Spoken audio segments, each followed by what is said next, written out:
We wrap up a magical winter sports season, one that will live on for a very long time. Smiles all around as we will save the best for last.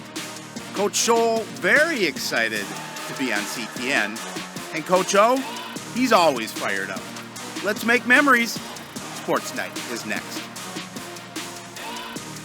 Hello, everyone, and welcome to Sports Night. I'm Joe Young. And I'm Howie Shapiro, and Joe Spring has sprung.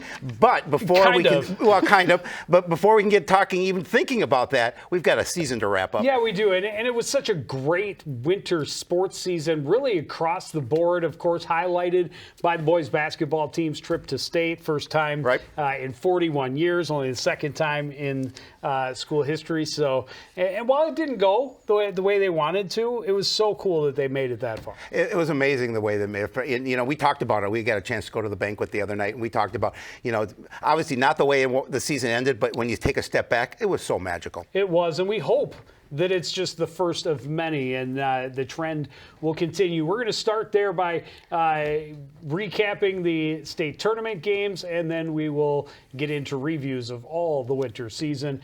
Starting with the boys basketball team. Initially, it seemed the Cardinals got the best draw possible as an unseeded team in the state tournament, but that's really not how it panned out. The Cardinals drew the third-seeded Minnetonka Skippers in the first round.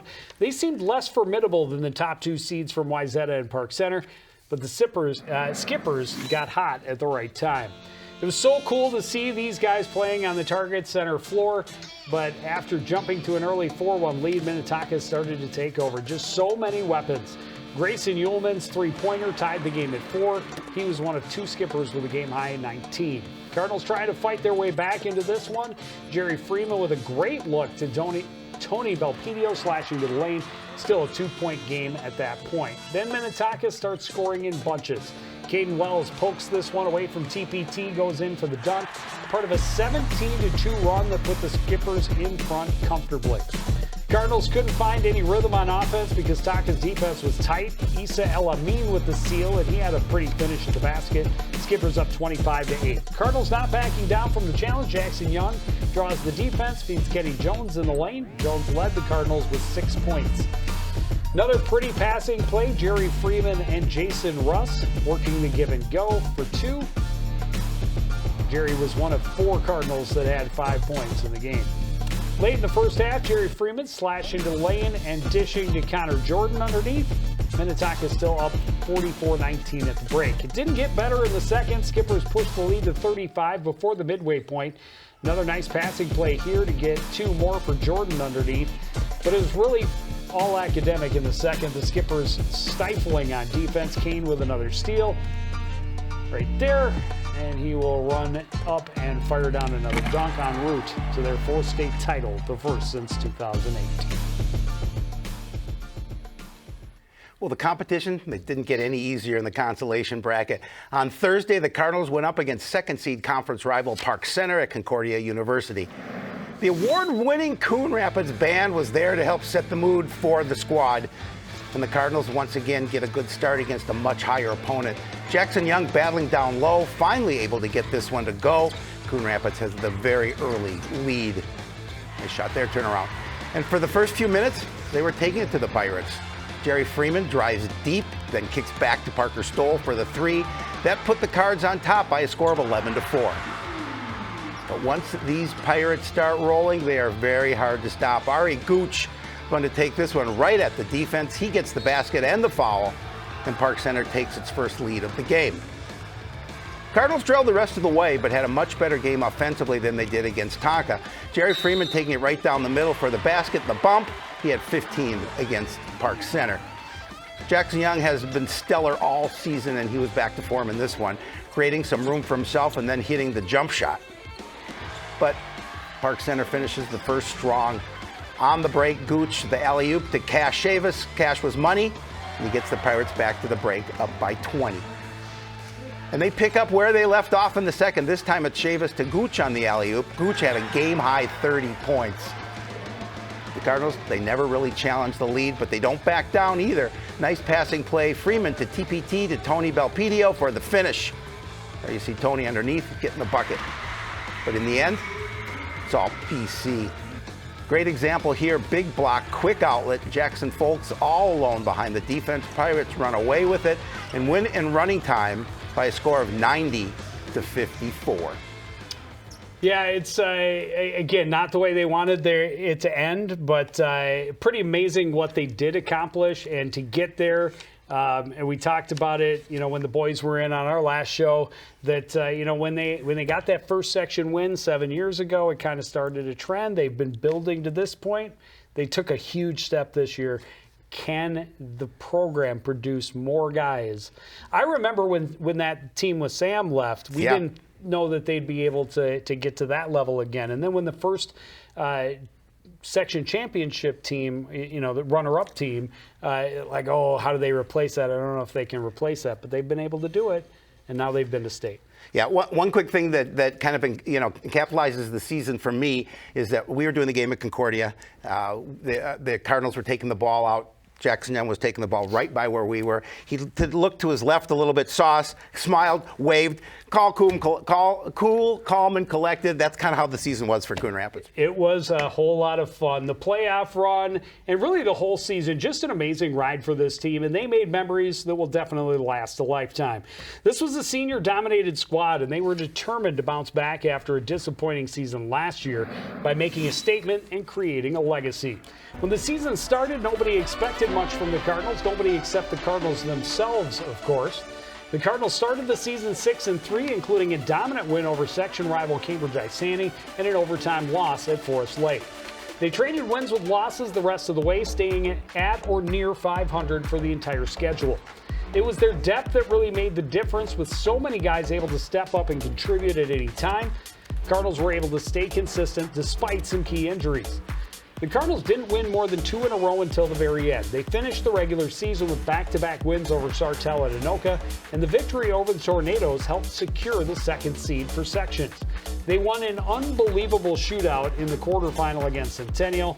Those two teams combined for 37 three-pointers. Jackson Hetwer had 7 of the Cardinals' 18. He had 21. Jackson Young had 24. Jerry Freeman had a double-double with 23 points and 10 boards. And the Cardinals advanced with a 105-88 win. In the semifinal, they took down Anoka with another outstanding team effort. 5 guys in double digits. Young had a team-high 22, while Jerry Freeman had another double-double, as did Connor Jordan, who had 21 points and a season-high 15 rebounds. Cardinals get to the final for the 3rd time in 4 seasons, and they get there with an 82-67 win. The final was another outstanding back-and-forth battle with the Rangers. Young had 20 points again, just an outstanding section tournament for him. Kenny Jones stepped up with some huge baskets down the stretch. His 15 off the bench in the final really helped them secure that 65-62 win. And as Jerry Freeman grabs that long rebound, they secure their first section title since 1983, only the second in school history. And again, their state tournament didn't go their way, but it was still an amazing finish to an outstanding journey for this squad. The question is, and we go back to it, can they rebuild? This is probably the most significant loss. I mean, look at them, 9 guys all contributed in some way or another, several key contributors there. You're talking about Jerry Freeman, who was all conference, 3 guys. Hetwer, was it Belpedio and Connor Jordan? Correct. They were all conference honorable mention. So 4 of their 9 guys, all conference or all conference honorable mention. But Kenny Jones, Jerry Freeman, Parker Stoll, Gavin DeVries, Ray Bennett, Connor Jordan, Jason Russ, Tony Belpedio, and Jackson Hetwer. This will be a season I'll always remember in the long time that you and I have been doing this together. Probably, one of my favorite memories, obviously, going to state, watching this team, who was predicted at the beginning of the season to finish eighth in the section, and don't forget Coach O getting the section Coach of the Year. That was pretty cool as well. That too. Just great all the way around. Jackson Young, all conference, and he should be averaged over 20 points in the section tournament. Freeman, all conference as well. Game. But he, not a whole lot of returning. You got a couple. TPT will be back. And Freeman Plum and Young. Tate, and Young. They'll need a lot of those JV guys who apparently played very well all year. they're going to have to step up big in the offseason. We'll see what happens. Well, the girls basketball team didn't make a state tournament run, but they did make some huge strides this season. After posting just a single win a year ago, the Cardinals finished with 9 this season. They hope it's just the start of a resurgence, but unfortunately they will also be hit hard by graduation. Cardinals won 2 of their first 3 games, quickly improving on their previous year's win total. While they still struggled through a very tough conference schedule, the Cardinals won the Duluth East Holiday Tournament and put together a 4-game win streak into early January, their longest win streak in more than a dozen years.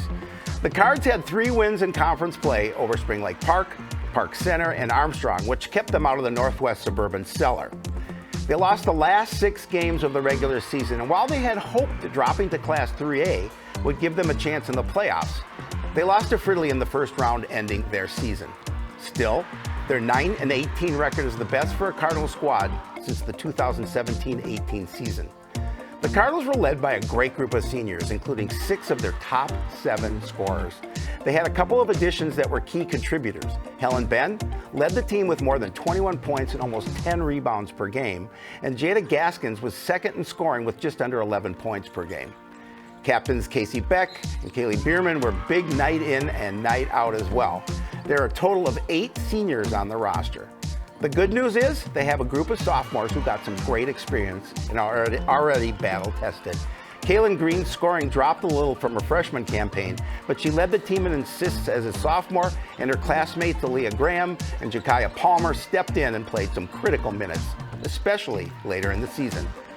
There are a couple others as well.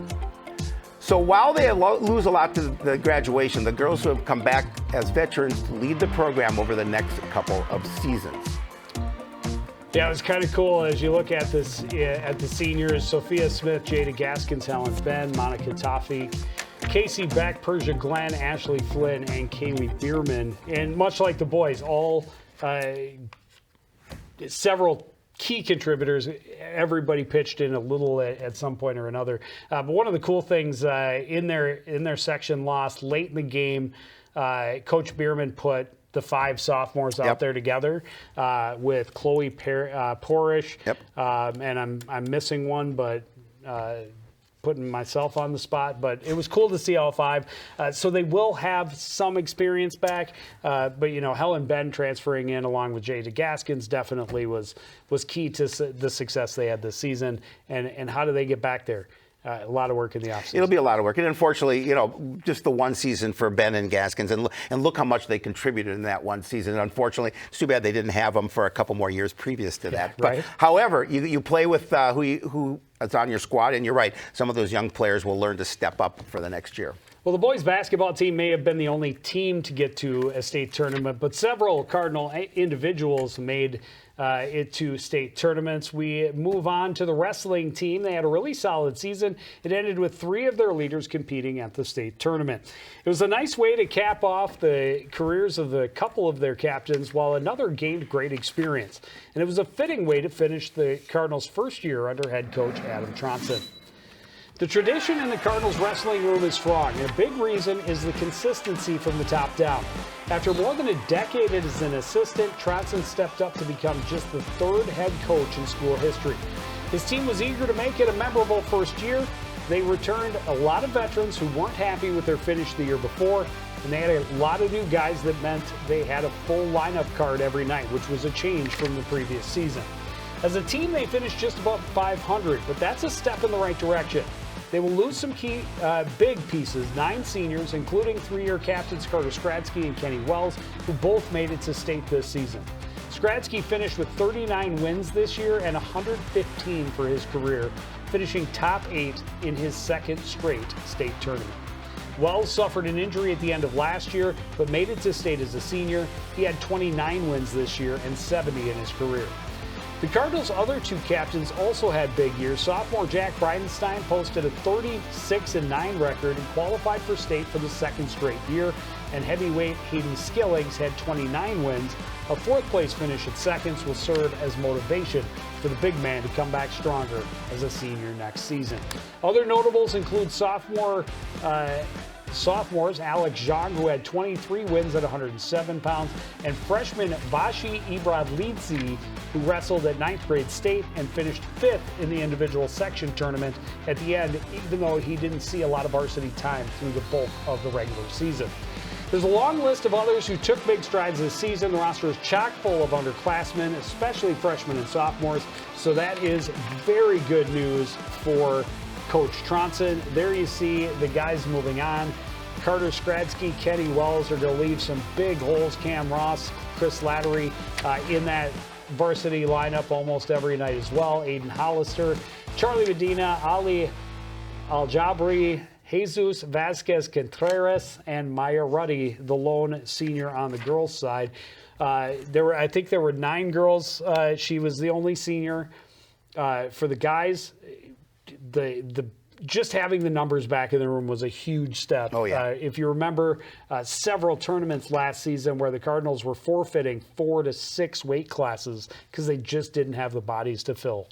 Yeah, and I think Coach Tronson, when he looks back, obviously, didn't finish the way he had wanted it exactly, but knew he was going to have some growing pains. And losing the wrestlers that they did, they obviously will have to replace some quality guys on that squad. But I think, if you asked him today, how was that first season, I think he would think, yeah, it's pretty good. Well, and especially, again, the guys who are returning, a lot of freshmen and sophomores. So hopefully it's going to be strong and continue to build moving forward. Well, the swimming and diving team also took big steps under a new coach and also finished with a captain competing at state. By happy coincidence, the state qualifier was the wrestling coach's son, Mitch Tronson. He was part of a great group of leaders to help ease the transition for new head coach Haley Scholl. Like many Cardinal programs, the boys swimming and diving team is struggling with numbers. But despite having fewer bodies in the pool, the Cardinals improved their position in the conference and the section and made many teams take notice of their character and their competitiveness. They only managed 3 wins during the regular season, but that was enough to keep them out of the tri-meet for the last 3 spots in the conference. And they saved one of their best meets for last. They improved from a 7th place finish at True Team Sections in mid-January to a 4th place finish at the section championships. Came as no surprise to first-year coach Haley Scholl. She said they had 7 athletes get a very best time every meet this season, including 3 on varsity, which is rare. There are only 5 seniors, but that's considering there's nearly a quarter of the team. The losses will be significant. Even more so when you consider who they are. Captain Mitch Tronson has been almost a guaranteed 1st or 2nd place finisher in almost every event, almost every night since he was a sophomore. It's fitting he finished his career putting up a personal best in the 500 freestyle at the state tournament. The other seniors include fellow captain Connor Butel, Nolan Schultz, who a couple of 5th place finishes at section, Nehemiah Koo and Zach Carter, who are the team's top diver this season. Juniors like Jackson Ling and Ben Ephraim showed great promise this season, and they'll be looked at to lead the team next year. They had a lot of guys in the lower classes get great experience this year, so if you can continue to improve and the team continue to add some athletes to the pool, the future looks bright for this swimming squad. There are your seniors: Mitch Tronson, Connor Butel, Nolan Schultz, Nehemiah Q, and Zach Carter. And yeah, you go, oh, well, it's only 5. Well, when the team's only 20, a little better than 20, that's 25%. They do, again, have some good youth in the program. But, I mean, we've been talking about it over the last several years. Several programs struggling with numbers. The pandemic certainly didn't hurt or didn't help. Those that were already struggling for numbers. So, if you are or know some Coon Rapids high school kids that are looking for something to do in the winter, plenty of activities that would love to have them come and give them a try. Moving right along, speaking of one of those teams, is the Nordic ski team. They've struggled with numbers, but they also struggled through just a very weird winter for sure. Good news for them. They had 3 state qualifiers this year. All of them will be back next year. For the boys, that's Lachlan Demmer and Alberto Ludwig, who qualified in the sprint relay. Both are juniors. They finished 14th overall at state. And on the girls' side, Stella Bone, just a sophomore, finished 61st overall. And then after state, she traveled with her U16 team to compete in the Canadian Nationals in mid-March, and she was middle of the pack in a U16, U18 group. that included over 300 skiers. So good for her. She had to go north to find better skiing. Well, which is surprising, obviously, living in Minnesota. The boys lose no one, which is fantastic. They finished 9th in the Northwest Suburban Conference, 7th in the section. On the girls' side, they finished 3rd in the section, 3rd in class in Section 7 AA, only because they lost a tiebreaker to Blaine. They tied with Blaine, lost in a tiebreaker. They would have gone as a team to the state tournament. They'll lose 3 seniors. Hannah Law will be the biggest. She was a big factor into team points pretty much every race. One of their top girls in the section meet as well. Casey Amelsberg and Lakeisha Hudson are the other seniors they will lose. Certainly returning more than they lost, which is fantastic. But great to see when kids get to that state tournament level and they are coming back and they'll be hungry to get back there and do even better. For sure. Alpine ski team, they are desperate for numbers. Only 3 girls on the team this year. So to me, it's a fun sport. It is. People spend lots of money that you'd be saving and you'd get to go skiing a couple times a week after school. Yeah, it's great exercise. Sounds like a deal to me. I think it's a great deal.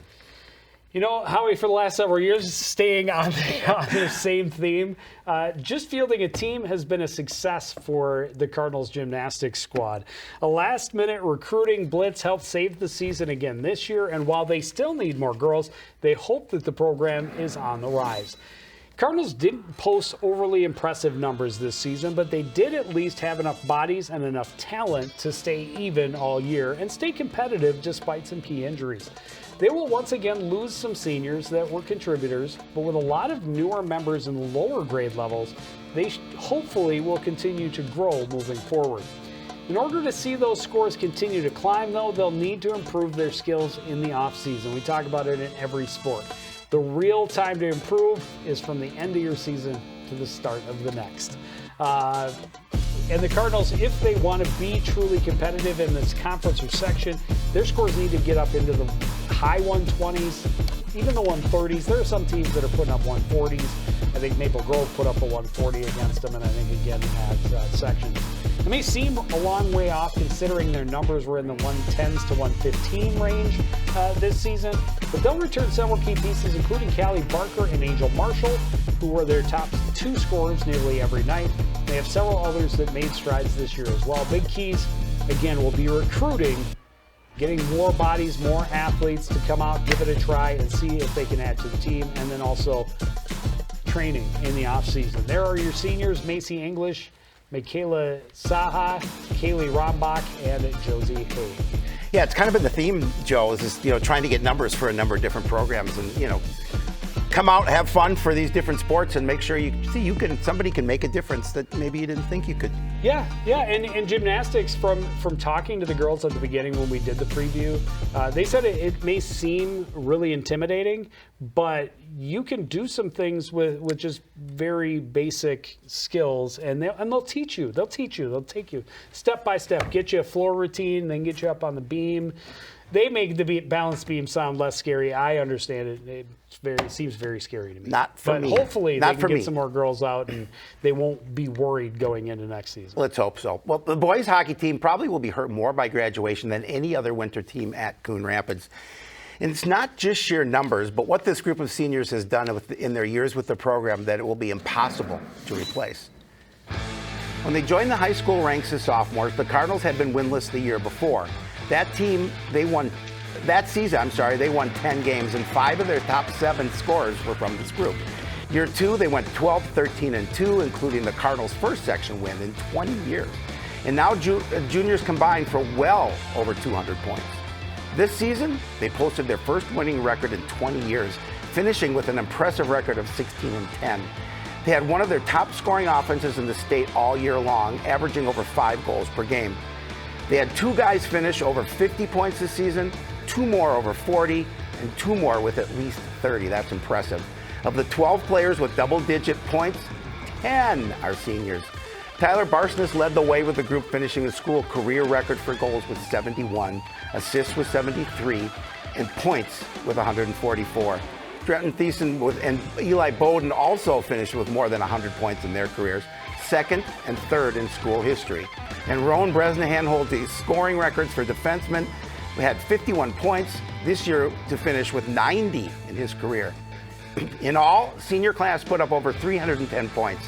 That includes 4 assists. That's right, 4 assists for senior goaltender Will Wagner, who played all but one game for the Cards.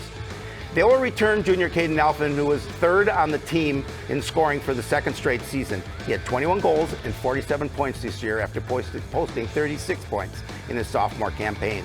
Sophomore Andrew Clark is another promising piece. He had 4 goals and 10 points in his rookie year. There are a couple of other guys who also got some experience this year, but they will clearly be a much different team next season. Yikes. Yeah. We're missing a couple of names, but the ones that are up there, wow. Yeah, that's so much. Ben You Kish, think about Sam that scoring. Gardner, Eli Bowden, Tandon Bush, Rowan Bresnahan, Nolan Hazelwood, Luke Rising, Zach Novak, Matt Stahlberger, and Tyler Barsness.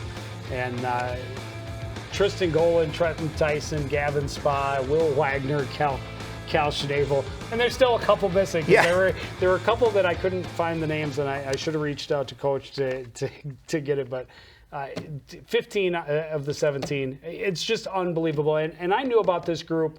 They were the first guys to play AA level youth hockey at both Pee Wee and Bantam levels, and I got reports about that, and that makes a big difference because then you're playing against the top kids from the other teams around. So they were ready. They were more competitive right off the bat as sophomores than the seniors for years before them, the kids years before them that had been playing essentially JV teams all the way up and now got to high school and were expected to just make that jump. I think that played a huge role, but there's also a lot of very talented players who are very committed to the game, and I don't know what to expect out of next year's team. Caden Elfin, really nice player. He's had a nice couple of years, but he's going to have a target on his back because he's going to be pretty much all alone next year against teams a couple of teams that got beat by the Cardinals for the first time in a long, long time, and don't want that to happen again. No. I mean, they were a fun team to watch this year. I mean, they could put the puck in the net, no question about that. And so it'll be, you're right, it'll be interesting to see how they can replace. I mean, they're not going to replace all those points. It's just impossible, as we mentioned. Points this year. But hopefully they can do it in other ways, because they're also going to lose their goaltender, which will be a big hole as well. And I think that's key. If there was one soft spot for this year's squad, is they gave up way too many goals. Team defense has got to be better if you're not going to, a lot better if you're not going to have the scoring they have. Exactly. This year. Well, the outlook for the girls program is a lot more rosy than it is for the boys team. The Bluebirds had another solid season, including a playoff win for the second straight year. And while they'll lose some pieces, they'll return a ton of talent for the next couple of years. Bluebirds started the season fast, winning their first 5, and by mid-December, they were 9-2 and putting up some big numbers along the way. They didn't lose more than 2 in a row all season long, and that only happened twice. They finished their regular season 15-9-2, and that's with a couple they felt they let get away from them, most notably a tie and overtime loss in the home-and-home series against Blaine. They were the 3rd seed at sections and scored a dramatic overtime win against Rogers, beating the Royals for the 3rd time this season and advancing in the playoffs for the 2nd straight year. The ride ended in the semis at the hands of eventual state consolation champions Maple Grove, but what they lose versus what they return should have everyone excited. They lose 6 seniors, but only a couple played significant varsity minutes, and they return 9 of their top 10 scorers, all of whom finished with double digits. Junior Lily McKenzie had over 40 for the 2nd straight year and has over 100 points in her career already. Sydney Bernovic led the team with 20 goals and has 71 points in her first 2 seasons. And freshman June Semling had 15 goals and 25 assists in her varsity debut. Too many others to mention, but you have to talk about 3-year starting goaltender Maddie Wastrel. She was rock solid all season, finishing with a goals against under 2.5 and a saves percentage better than 90. So another solid step in the process this year, but this team clearly still built for the future. And if you're in that camp, you've got to be excited. Carly Williams, Evelyn Semling, Kyla Ketting, Alyssa Sater, Briley Del Castillo, and Samantha Marnholz are the graduating seniors. Kyla Ketting was the only one in that top 10 scorers to be a senior. Yeah, I know Coach got excited about how much he has coming back next year, and obviously they'll try and go a little further, build upon, but 15 wins, nice year for him. Yeah, and really a great year again, all the way across winter athletics for Coon Rapids High School. But that is going to do it for this edition of Sports Night. I want to thank everybody out there for joining us and continuing to support everything we do here at CTN. For the entire crew, including Howie Shapiro, I'm Joe Young. So good night.